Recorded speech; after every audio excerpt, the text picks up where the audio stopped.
कसाव में आएगी कमी, दुरुस्त करनी होगी जल निकासी की व्यवस्था। उत्तराखंड में जीएसटी भरने के लिए प्रोत्साहन योजना की शुरुआत, वित्त मंत्री ने निकाला लकी ड्रॉ, 1500 विजेताओं को इनाम में मिला स्मार्टफोन। देहरादून में डीएम सोनिका ने लगाया जनता दरबार, कार्यालय में सुनी 86 लोगों की समस्याएं। विधानसभा के पूर्व सचिव के खिलाफ होगी विजिलेंस जांच, मुकेश सिंघल पर लगे भ्रष्टाचार के आरोप, विवादित फर्म का किया था चयन। दिल्ली में 2 आतंकियों की गिरफ्तारी के बाद रुद्रपुर में अलर्ट, रुद्रपुर में गुलरभोज से जुड़े हुए हैं एक आतंकी के तार।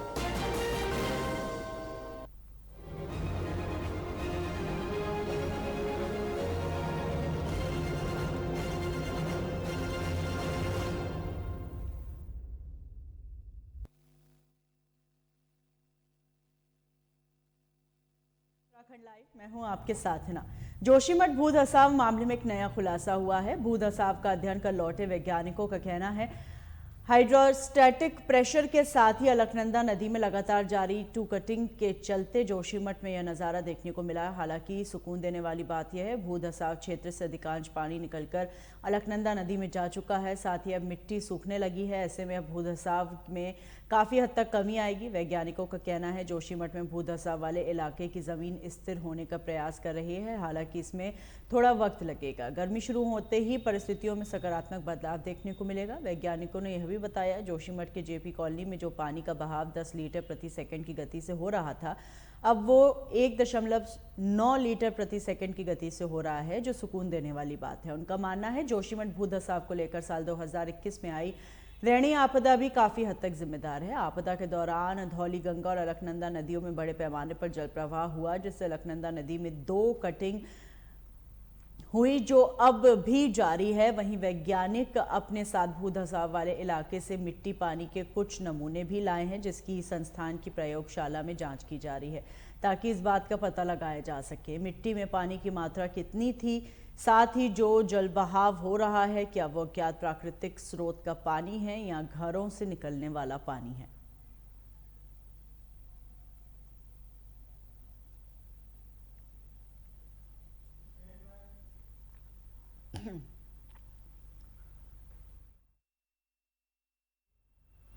जोशीमठ में आंकड़ों की बात करें तो 879 भवनों में अब तक दरारें देखने को मिली हैं, जिससे कि 165 भवनों को पूरी तरह से रहने के लिए असुरक्षित बताया। हालांकि पानी के रिसाव में कटौती देखने को मिली है, जो कि 240 एलपीएम से घटकर 163 हो गया है। लेकिन इस वक्त जोशीमठ की स्थिति गंभीर बनी हुई है, जहां स्थानीय निवासियों को लगातार विस्थापित किया जा रहा है और अब तक 237 परिवारों के 800 लोगों को विस्थापित किया जा चुका है। और कुछ सविन क्या तारीख है? 5 तारीख को मैं गया था, वही मैं कह रहा हूँ, 5 तारीख को मैं गया था, करीब 2, 3, 6, 7 को मैं आया वापस। उसके बाद हमने सारे साइंटिस्टों को पहले तो प्रिलिमिनरी फिजिकली ऑब्जर्व करके हमें जो लिखा हम लोगों ने, और उसमें हमने ये भी लिख दिया था ये डिटेल स्टडी के बाद ही हम कुछ कह सकते हैं। उसके बाद हमने सबको कहा कि मोबिलाइज कीजिए अपनी टीम को स्टडी के लिए। तो अभी 2 सप्ताह 15 दिन तो नहीं हुआ है, तो सर ये कोई जवाब नहीं है ना? नहीं, तो मैं ये कह रहा हूँ कि हम 15 दिनों में हमने जो फ्रेश न्यूज़ है, जो ताज़ा खबर है, उसमें ये है कि भवने जो दरारें इसमें पाई गई है, जो सर्वे चल रही है उसकी संख्या बढ़ी है। 849 हाउसेस का सर्वे हो चुका है जिसमें दरारें पाई गई है, तो सर्वे गतिमान है, संख्या बढ़ेगी। बाकी जैसा बताया गया कि 4 वार्ड को असुरक्षित घोषित किया गया है, वो स्टैंड करता है आज भी, इसमें गांधीनगर, सिंहधार, मनोहर बाग, सुनील, और इन चारों अगर हम वार्ड में देखें तो उसमें 165 आवास असुरक्षित पाए गए हैं। जो पानी का रिसाव था, जो वाटर डिस्चार्ज जहाँ से जेपी कॉलोनी से जो निकल रहा था उसमें थोड़ी कटौती हुई है, वो है 165 एलपीएम। जो बताया, जो पिछले दिनों जब बात हुई थी 240 हो गया है, बढ़ गया है थोड़ा 190 से 240। अभी तो 10 जगह का कल जो हमारी बात हुई, लगभग 10 जगह उन्होंने आइडेंटिफाई किया प्रोफाइलिंग करने के लिए। वाडिया ने भी 3 कर लिया है। तो ये हुआ कि वाडिया का थोड़ा सा सुपरफिशियल होता है, एनजीआरआई का डीप होता है। तो हमने ये कहा है कि जैसे जैसे प्रोफाइलिंग होती जाए तो एक रिपोर्ट हमें देते रहें कुछ कंक्लूसिव कि व्हाट शुड बी डन, और जब फाइनल होगा तब पूरी मैप बनेगी हाइड्रोलॉजिकल, वो सारी चीज़ें होगी। लेकिन अभी फिलहाल जब हमारा ये प्रोफाइलिंग जैसे जैसे होती जाएगी वैसे वैसे कुछ कंक्लूसिव हमें देते जाएं कि जिन जगहों पे प्रोफाइलिंग हुई है वहाँ पर क्या करनी चाहिए स्टेबलाइज करने के लिए। तो अभी आई नहीं है, हमने कहा है जल्दी करके दे दें हमें। नहीं देखिए वो हमने गलत मैसेज नहीं है, नहीं छिपा नहीं रहे। छिपाना कैसे छिपा सकते आप मुझे बताइए। कोई छिपा नहीं, ये इसीलिए हुआ था कि अभी हमें बारिश की आशंका थी, तो बारिश का पानी उस क्रैक में न जाए, इसलिए हमने कहा टेम्पोरली इसको फिल कर दीजिए ताकि वो पानी न जाए। That was the reason. हमने कौन छुपा सकता है आप मुझे बताएं। जब सब देख रहे हैं, आपने वीडियो रिकॉर्डिंग कर ली है। नहीं तो सबको मैं क्लियर करना चाहता हूँ इस पॉइंट को कि ये छिपाने के लिए नहीं है। जो क्रैक्स में बारिश अगर आसपास होती है तो वो बारिश का पानी अंदर ना जाए, इसके लिए बात हुई है। और वो बिल्कुल सही बात करी है सीबीआरआई वालों ने कि साहब इसको भी भर दें ताकि उसमें पानी ना जाए, ताकि पानी जाने से और क्षति ना हो। कल हम लोग जब गए तो हम लोग जनरली रोड जो स्लोप है इस तरफ जोशीमठ की तरफ का अलकनंदा नदी के किनारे, जनरली हम रोड के दूसरी तरफ जाकर देखते हैं। इस बार हमने ये किया कि जिस तरफ स्लोप जहाँ पर कि आप कह रहे हैं स्लाइड्स हैं कई जगहों पे, हम उस तरफ ही जाकर देखें। अगली बार मैं जाऊँगा तो उसके ऊपर स्लोप के ऊपर चढ़ कर देखो। जब हमने देखा तो वहाँ पर टो इरोजन से ज़्यादा हमें स्लाइड दिखा, ऊपर से लूज बोल्डर्स और मिट्टी नीचे गिर रही है, जहाँ भी गीला होता है या पानी का रिसाव के साथ वो भी गिरती हैं। कई जगह स्टेबलाइजेशन वर्क किए भी गए हैं, वहाँ पर मुझे सीमेंट आरसीसी के कुछ हमें स्टेप्स भी देखे जो पूर्व में किए गए थे, लेकिन उसके बावजूद भी कई जगह हैं। तो वो हमारे जो एक्शन प्लान है उसमें इंक्लूडेड है। जो इरिगेशन ने टेंडर किया वो भी उसका भी वो स्कोप ऑफ वर्क में है। इसके अलावा हम आपको से भी बात कर रहे हैं, तो उसको हम तत्काल हम कराएंगे, उसमें जो स्टेबलाइजेशन का काम हो। यस, तो ये आपने बताया कि एनजीआरआई ने आप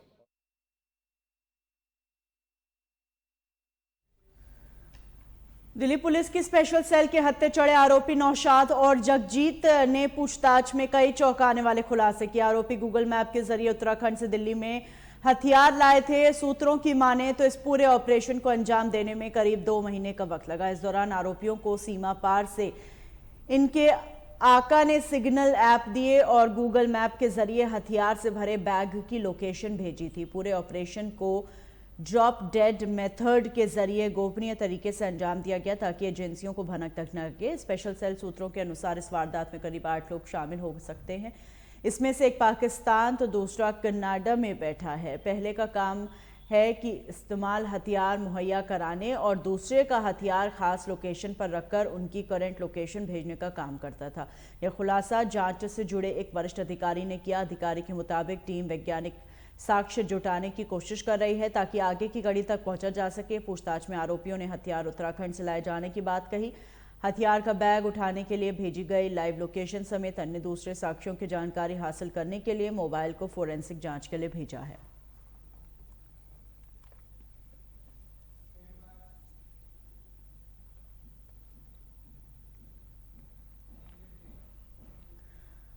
चमोली जिले के कर्णप्रयाग शहर में बहुगुणा नगर के आपदा पीड़ितों की सुध लेने देर शाम जिले के प्रभारी मंत्री डॉक्टर धन सिंह रावत कर्णप्रयाग पहुंचे, जहां जिले के प्रभारी मंत्री डॉक्टर धन सिंह रावत ने आपदा पीड़ितों की समस्याएं सुनी और उन्होंने कर्णप्रयाग बहुगुणा नगर के आपदा पीड़ितों को जोशीमठ के आपदा पीड़ितों की तर्ज पर मदद किए जाने का भरोसा दिया।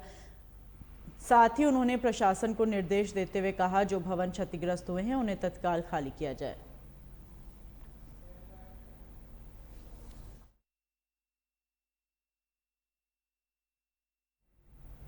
चमोली में ज्योतिष पीठ के जगतगुरु शंकराचार्य स्वामी श्री अविमुक्तेश्वरानंद सरस्वती जी महाराज ने जोशीमठ पहुंचते ही सबसे पहले जोशी पीठ के आदि जगतगुरु तोटकाचार्य जी महाराज के दर्शन कर स्थानीय लोगों से आपदा से संबंधित राहत कार्यों की जानकारी ली। इसके बाद शंकराचार्य महाराज ने देर रात नगर के विभिन्न राहत शिविरों में प्रभावितों से मिलकर जानकारी ली। वहीं शिविर में रह रहे प्रभावितों ने शंकराचार्य को बताया वे लोग अविलंब पुनर्वास और वन टाइम सेटलमेंट चाहते हैं।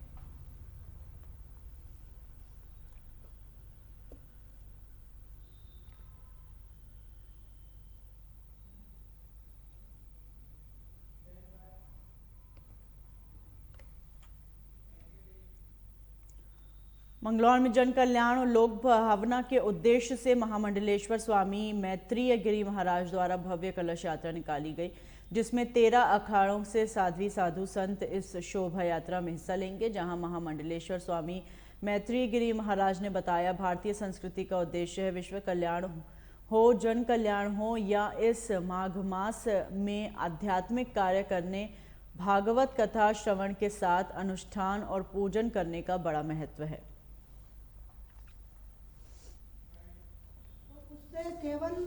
विशेष तो माघ मास है और माघ मास में आध्यात्मिक कार्य और भागवत कथा श्रवण करना, अनुष्ठान करना, पूजन करना, इसका बहुत बड़ा महत्व है। और दूसरा, हमारे सिद्धेश्वर महादेव मंदिर का जो पुनर्जीर्णोद्धार किया हमने, मंदिर को भव्य रूप में बनाया है, तो मंदिर की अपनी स्थापना दिवस भी है और अपना गणतंत्र दिवस भी होता है, तो जन्म अपना मनाते हैं सब लोग। विशेष जो है वो जन जागृति के लिए, जन जागरण आज अति आवश्यक है। और हम लोग जो भी कार्य करते हैं, ऐसा बताया है संगे शक्ति कलो युगे, तो जब जब हम कोई आध्यात्मिक अनुष्ठान करते हैं, तो सामूहिक रूप से जब हम आध्यात्मिक अनुष्ठान करते हैं तो उससे और ज्यादा शक्ति बढ़ जाती है। जो लोग अपने हाथों से, अपने कर कमलों द्वारा उस पूजन को करा रहे हैं, अपने कानों से कथा को श्रवण कर रहे हैं, उनका तो लाभ उसमें है ही है, बहुत बड़ा लाभ है। लेकिन जहां हम सामूहिक रूप से इस प्रकार के कार्य करते हैं, उन कार्यों को करने से यानी हमारा वातावरण भी शुद्ध होता है, वायुमंडल भी शुद्ध होता है और प्राणी मात्र का कल्याण होता है उससे। जैसे ही हम देखते हैं कि जब ध्वनि है, अब कोई कार्यक्रम बॉम्बे में हो रहा है और वहां हम यहाँ मोबाइल में उसको कैच करके सुन रहे हैं या टीवी पर उसको सुन रहे हैं, तो ये काय का कमाल है, ये वायुमंडल का कमाल है। वो वायुमंडल ही कैच करती है, उसके बिना कोई कार्य नहीं हो सकता। जन कल्याण के लिए, लोक कल्याण के लिए और लोक मंगल की भावना से जीव मात्र का कल्याण हो सके, उसके लिए ये आयोजन हो रहा है, ताकि सभी का भला हो। क्योंकि हमारी भारतीय संस्कृति भी है और हमारा एक सूत्र भी है कि विश्व का कल्याण हो, तो सभी का कल्याण हो, इसीलिए हम लोग ये आयोजन करते हैं समय समय पर। तो उसी हेतु से ये आयोजन किया जा रहा है।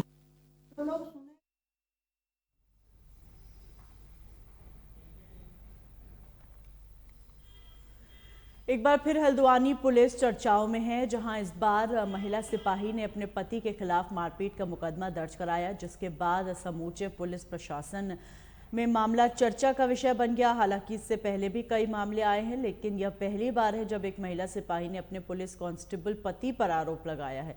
बताया जा रहा है दोनों ही उत्तराखंड पुलिस में कार्यरत है। वहीं महिला सिपाही का कहना है साल 2021 में उसके पुलिस कांस्टेबल पति ने जहर देकर उसे और बच्चे को मारने की कोशिश की, जिसके चलते वह पैरालाइज्ड हो गई। वहीं पुलिस कांस्टेबल के खिलाफ पहले भी शिकायतें मिली थी, जिसके बाद उसे सस्पेंड भी किया गया था। फिलहाल महिला सिपाही की तहरीर के आधार पर उसके पति पर मारपीट का मुकदमा दर्ज किया गया और मामले की जांच की जा रही है। तो काठगोदाम थाने में मुकदमा कायम हुआ है और इनका सरकारी आवास काठगोदाम थाना क्षेत्र में ही है। तो महिला कांस्टेबल जो कि हल्द्वानी कोतवाली में तैनात है, उसका आरोप है कि उसका हस्बैंड सुरेंद्र जो कि बनपुलपुरा थाने में है और 1 तारीख से लगातार उसकी मां और वो उसके साथ मारपीट कर रहे हैं, उसका शोषण कर रहे हैं। उसके इस संबंध में हल्द्वानी काठगोदाम थाने में मुकदमा पंजीकृत है। विवेचना की जाएगी, जो तथ्य होंगे उसमें कार्रवाई की जाएगी। हाँ, इसके द्वारा विभिन्न आरोप लगाए हैं। जब से शादी हुई है, 2010 में शादी होना बता रही है, उसके बाद में लगातार मारपीट होना और जहर देने की वजह इसने आरोप लगाया है, वो तथ्य भी देखे जाएंगे इसमें। तो पहले भी हाँ, एक बता रहे हैं संभवतः 2015 में एक मुकदमा उसने और पंजीकृत कराया, जिसमें इनका कंप्रोमाइज हो गया था। उस कंप्रोमाइज के बाद में इसका आरोप है कि इसके द्वारा पुनः जो है मारपीट शुरू की गई।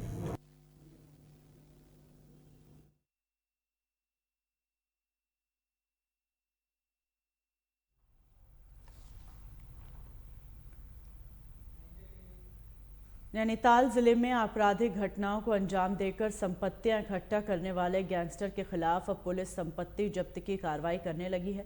वहां एसएसपी पंकज भट्ट का कहना है नैनीताल जिले में गैंगस्टर एक्ट के 15 मुकदमे दर्ज हैं, जिनमें 32 अपराधियों के खिलाफ कार्रवाई की गई है। साथ ही पुलिस आपराधिक कारनामों कर संपत्ति अर्जित करने वाले इन गैंगस्टरों के खिलाफ सख्त कार्रवाई करते हुए अपराध से जोड़ी हुई कमाई भी जब्त करेगी, जिसके लिए पुलिस सभी गैंगस्टर प्रवृत्ति के अपराधियों की संपत्ति को चिन्हित करने का काम कर रही है और जिले में वांछित और इनामी अपराधियों की गिरफ्तारी के लिए भी विशेष अभियान चलाया जा रहा है। इसमें अगर जिले में देखा जाए तो टोटल 15 गैंगस्टर एक्ट के मुकदमे कायम हैं, जिनमें 32 लोगों के खिलाफ गैंगस्टर एक्ट की कार्रवाई की गई है। इनमें चिन्हित किया जा रहा है कि इनके द्वारा जो अर्न प्रॉपर्टी है, जो क्राइम से अर्न प्रॉपर्टी है, उसको चिन्हित किया जा रहा है और उसके आगे की कार्रवाई में उसके जो प्रॉपर्टी है वो अटैच करने की कार्रवाई की जाएगी। अभी चिन्हीकरण की कार्रवाई तेजी से आगे बढ़ रही है। गैंगस्टर कुछ फरार भी हैं इनमें से क्या? इसमें रिवार्ड घोषित किया गया है और जो वांछित और आपका इनामियों का अभियान चल रहा है, उसके तहत इनकी जल्दी से जल्दी गिरफ्तारी की कार्रवाई की जा रही है।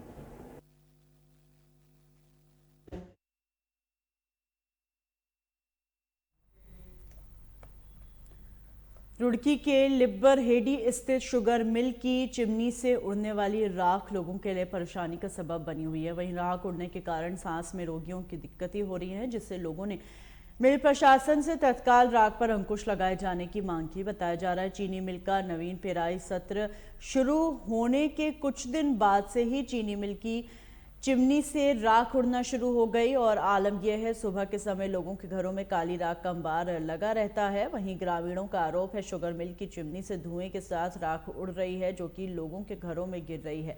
साथ ही हवा में उड़ने वाली राख के कारण लोगों के स्वास्थ्य पर बुरा असर पड़ रहा है। साथ ही जॉइंट मजिस्ट्रेट अभिनव शाह ने बताया इस तरह की शिकायत लगातार मिल रही है, जिसको संज्ञान में लेते हुए प्रदूषण नियंत्रण बोर्ड की टीम वहां भेजी गई थी, जिसको लेकर अब समस्या का निपटारा कर लिया गया है और भविष्य में अगर कोई इस तरह की शिकायत मिलती है तो कार्रवाई की जाएगी।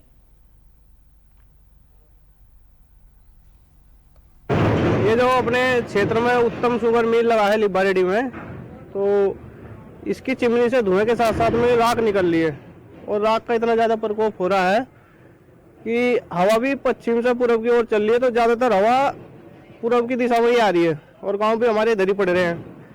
जो इसकी राख है वो खेतों में जाकर चारे को बैठ रही, ना पशु चारा खा पा रहे। गांव में राख आ रही, छतों पर कपड़े खराब हो रहे, रोज धो डालना तो सारे कपड़े खराब हो रहे। अन्य सामान में भी बहुत बुरा हाल है, पैरों को साथ में लग लग कर अंदर कमरों में जा रही तो कमरे भी सारे गंदे हो रहे।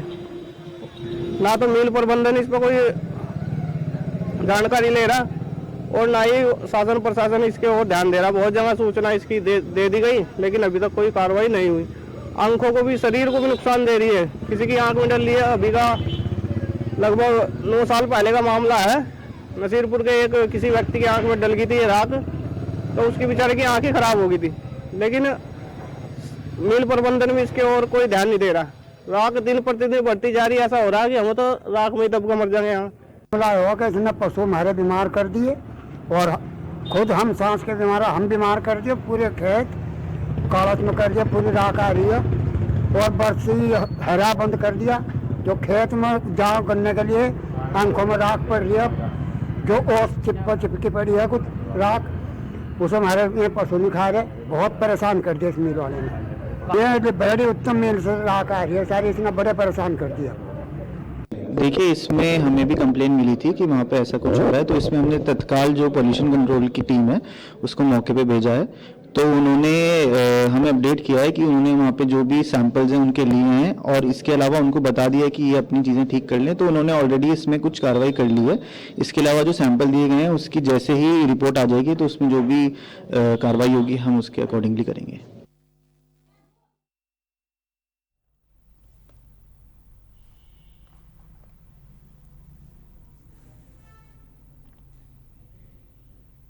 इन्हीं खबरों के साथ बुलेटिन में फिलहाल इतना ही। दीजिए इजाजत।